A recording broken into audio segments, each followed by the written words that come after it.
सम्यक श्रम, वह भी जीवन से विच्छिन्न हो गया, वह भी अलग हो गया। श्रम एक लज्जापूर्ण कृत्य हो गया।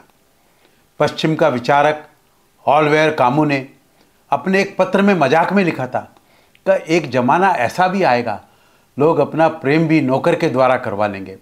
अगर किसी को किसी से प्रेम हो जाएगा तो एक नौकर लगा देगा बीच में कि तुम मेरी तरफ से प्रेम करा भाई। ऐसी संभावना किसी भी दिन घट सकती है, क्योंकि और सब तो काम हमने दूसरों से करवाना शुरू कर दिए।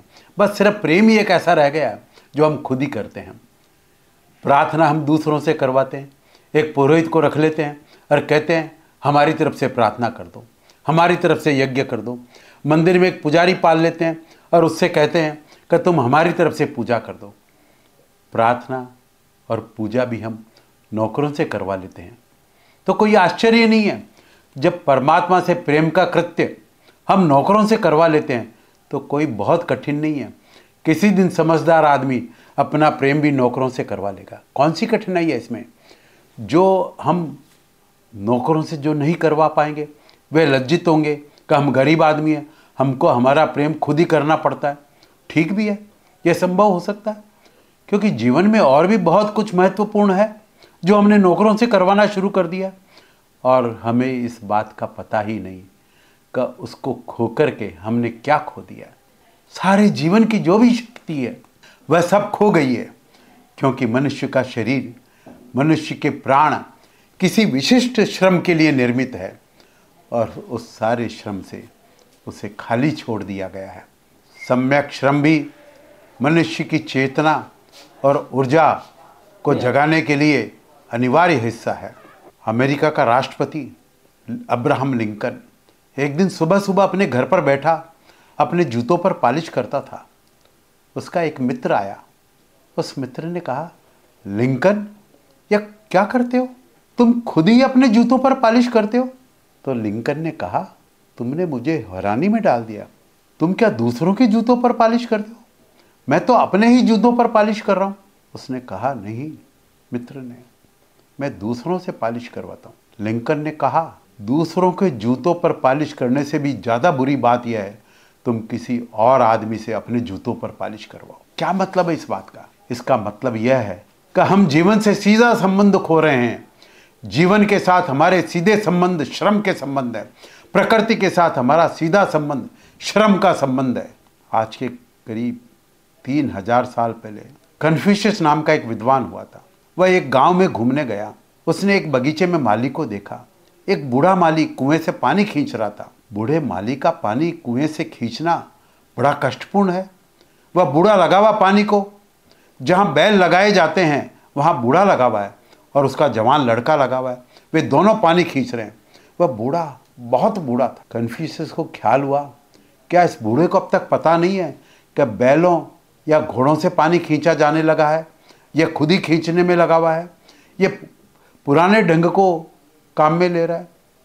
वह उस बूढ़े आदमी के पास गया और उससे बोला, मेरे मित्र, क्या तुम्हें पता नहीं है कि लोग घोड़े और बैलों को जोत करके पानी खींचते, तुम खुद लगे हुए हो? उस बूढ़े ने कहा, धीरे बोल भाई, धीरे बोल, क्योंकि मुझे तो कुछ खतरा नहीं है, लेकिन मेरा जवान लड़का ये बात न सुन ले। कन्फ्यूशियस ने कहा, क्या मतलब तुम्हारा? उस बूढ़े ने कहा, मुझे सब पता है। सारी खोज आदमी को श्रम से दूर करने वाली है। मैं नहीं चाहता हूं मेरा लड़का श्रम से दूर हो जाए, और जिस दिन वह श्रम से दूर हो जाएगा उसी दिन जीवन से भी दूर हो जाएगा। जीवन और श्रम समान अर्थ वाले हैं।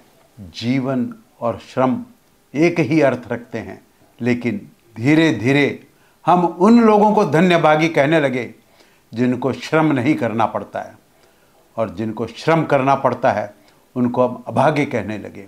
और यही हुआ। इस अर्थ से बहुत सारे लोगों ने श्रम करना छोड़ दिया, तो कुछ लोगों पर बहुत ज़्यादा श्रम पड़ गया। बहुत श्रम प्राण ले लेता है, परंतु कम श्रम करना भी प्राण ले लेता है। इसीलिए मैंने कहा, सम्यक श्रम, श्रम का ठीक ठीक विभाजन। हर आदमी के हाथ में श्रम होना चाहिए। जितनी तीव्रता से और जितने आनंद से और जितनों अहोभाव से कोई आदमी श्रम करने के जीवन में प्रवृत्त होगा उतना ही पाएगा कि उसकी जीवन धारा मस्तिष्क से उतर करके नाभि के करीब आना शुरू हो गई है। क्योंकि श्रम के लिए मस्तिष्क की कोई ज़रूरत नहीं होती है, श्रम के लिए हृदय की भी कोई ज़रूरत नहीं होती है। श्रम तो सीधा नाभि से ही ऊर्जा को ग्रहण करता है और निकलता है। थोड़ा श्रम, ठीक आहार के साथ थोड़ा श्रम भी अत्यंत आवश्यक है। यह इसलिए नहीं कि यह किसी और के हित में है, का आप गरीब की सेवा करें तो यह गरीब के हित में है, आप जाकर के गांव में खेती बाड़ी करें तो यह किसानों के हित में है। अगर आप कोई श्रम कर रहे हैं तो कोई बहुत बड़ी समाज सेवा कर रहे हैं, झूठी है ये सारी बातें। ये आपके खुद के हित में है और किसी के हित में नहीं, किसी और के हित से इसका कोई संबंध नहीं। और किसी और का इससे हित हो जाए तो यह बिल्कुल दूसरी बात है, परंतु यह वास्तव में तो आपके हित में ही है। ग्रेट ब्रिटेन का प्रधानमंत्री चर्चिल प्रधानमंत्री पद से त्यागपत्र दे दिया, रिटायर हो गया, तो उसका एक मित्र उससे मिलने गया। उस वक्त वह अपनी बगिया में उस बुढ़ापे में खोद करके कुछ पौधे लगा रहा था। उसके मित्र ने उससे कुछ राजनीति के प्रश्न पूछे। चर्चिल ने कहा छोड़ो भी, वह बात तो अब खत्म हो गई। अगर मुझसे पूछना है तो दो चीज़ों के बाबत पूछो, या तो बाइबल के बाबत में कुछ पूछ लो, मैं रोज़ घर में पढ़ता हूँ, या फिर बागवानी के संबंध में पूछना है तो पूछो, मैं इधर बागवानी कर रहा हूँ। अब राजनीति से मेरा कोई संबंध नहीं, मुझे कोई मतलब नहीं। वह दौड़ अब खत्म हो गई, अब मैं श्रम कर रहा हूँ, अब मैं प्रार्थना कर रहा हूँ। वह व्यक्ति लौट करके आया और चर्चा करने लगा। ये चर्चिल कैसा आदमी है, कुछ समझ में नहीं आया। मैं तो सोचता था वह कुछ उत्तर देगा, लेकिन उसने कहा अब मैं श्रम कर रहा हूँ और प्रार्थना कर रहा हूँ। चर्चिल ने दो शब्द कहे, श्रम और प्रार्थना। श्रम और प्रार्थना एक ही अर्थ रखते हैं, दोनों पर्यायवाची है। और जिस दिन श्रम प्रार्थना हो जाता है और जिस दिन प्रार्थना श्रम बन जाती है, उसी दिन सम्यक श्रम उपलब्ध होता है। थोड़ा श्रम अत्यंत आवश्यक है, लेकिन श्रम की तरफ हमारा ध्यान ही नहीं गया। भारत के सन्यासियों का भी ध्यान श्रम पर नहीं गया। उन्होंने श्रम से अपने हाथ अलग खींच लिए। श्रम करने का कोई सवाल नहीं था उन्हें, वे दूर हट गए। धनपति इसलिए दूर हट गया क्योंकि उसके पास धन था और वह श्रम खरीद सकता था। सन्यासी लिए इसलिए दूर हट गया कि उन्हें अब संसार से कुछ लेना देना न था, उन्हें कुछ पैदा करना न था, उन्हें कुछ पैसा न कमाना था, उन्हें श्रम की कोई ज़रूरत नहीं थी। परिणाम क्या हुआ? यह दो आदरणीय वर्ग समाज के श्रम से दूर हट गए और श्रम जिनके हाथ में रह गया, समाज ने उनका आदर करना बंद कर दी। श्रम का साधक, श्रम साधक की दृष्टि से कह रहा हूँ, अत्यंत बहुमूल्य, बहुत उपादेयता है उसकी। इसलिए नहीं कि आप कुछ पैदा कर लेंगे उससे, बल्कि जितना आप श्रम में प्रवृत्त होंगे, आपकी चेतना धारा केंद्रित होने लगेगी, मस्तिष्क से नीचे उतरना शुरू हो जाएगी। श्रम उत्पादक हो यह भी कोई ज़रूरी नहीं है, अनुपातक भी हो सकता है, व्यायाम भी हो सकता है, लेकिन कुछ श्रम शरीर की पूरी स्फूर्ति और प्राणों की पूरी सजगता के लिए और चित्त की पूरी जागृति के लिए अत्यंत आवश्यक है। जैसे भोजन में भूल हो जाती है, कोई कम भोजन करता है तो कोई ज़्यादा भोजन कर लेता है, वैसी भूल यहाँ भी हो सकती है। या तो कोई श्रम नहीं करता है या फिर ज़्यादा श्रम करता है। पहलवान ज़्यादा श्रम कर लेते हैं, यह बीमारी की अवस्था है। पहलवान कोई स्वस्थ आदमी नहीं है। पहलवान अपने शरीर पर अति भार डाल रहा है, ज़्यादा बोझा डाल रहा है। यह तो शरीर के साथ एक तरह का बलात्कार है। इससे शरीर के कुछ अंग, कुछ मसल्स अधिक विकसित हो सकते हैं, लेकिन कोई भी पहलवान ज़्यादा नहीं जीता है और कोई भी पहलवान स्वस्थ नहीं मरता है। यह आपको पता है। चाहे गामा हो, चाहे सैंडो हो, चाहे दुनिया के बड़े से बड़े शरीर के पहलवान हो, वे सभी अस्वस्थ मरते हैं और जल्दी मरते हैं और खतरनाक बीमारियों से मरते हैं। व्यायाम, ज़्यादा व्यायाम शरीर के साथ बलात्कार है, जो मसल्स को फुला सकता है, शरीर को दर्शनीय बना सकता है, शरीर को एग्जीबिशन के योग्य बना सकता है, प्रदर्शन के योग्य बना सकता है। पर जीने में, जिंदगी में, स्वस्थ होने में और प्रदर्शन योग्य होने में बड़ा फर्क है, न तो कम और न ज़्यादा। हर व्यक्ति को खोज लेना चाहिए अपने योग्य, अपने शरीर के योग्य कि वह कितना श्रम करे कि वह ज़्यादा स्वस्थ और ज़्यादा ताज़ा जी सके।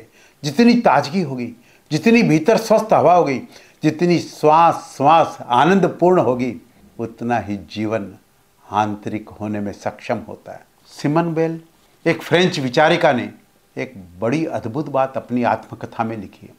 उसने लिखा है, मैं 30 वर्ष की उम्र तक हमेशा बीमार थी, मेरे सिर में दर्द था, मैं अस्वस्थ थी, लेकिन मुझे तो 40 साल की उम्र में पता चला कि मैं 30 साल तक साथ साथ में नास्तिक भी थी, और जब मैं स्वस्थ हुई तो मुझे पता भी नहीं चला कि मैं कब आस्तिक हो गई। यह तो बाद में मुझे सोचने पर दिखाई पड़ा कि मेरे बीमार और मेरे रुग्ण होने का संबंध भी मेरी नास्तिकता से था। जो आदमी रुग्ण है और बीमार है, वह परमात्मा के प्रति धन्यवाद से भरा हुआ नहीं हो सकता।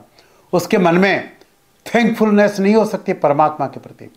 उसके मन में क्रोध ही होता है, और जिसके प्रति क्रोध हो उसको स्वीकार करना असंभव है। और जिसके प्रति क्रोध हो वह तो हो या न हो, परंतु यह भावना होती है कि वह न हो। अगर जीवन ठीक श्रम और एक ठीक व्यायाम पर एक विशिष्ट स्वास्थ्य के संतुलन को नहीं पाता है, तो आपके चित्त में जीवन के मूल्यों के प्रति एक निषेध का भाव, एक नेगेटिव वैल्यू, एक विरोध का भाव, एक विद्रोह का भाव आ जाता है, और यही स्वाभाविक है। तो सम्यक श्रम परम आस्तिकता की सीढ़ियों में एक अनिवार्य सीढ़ी है।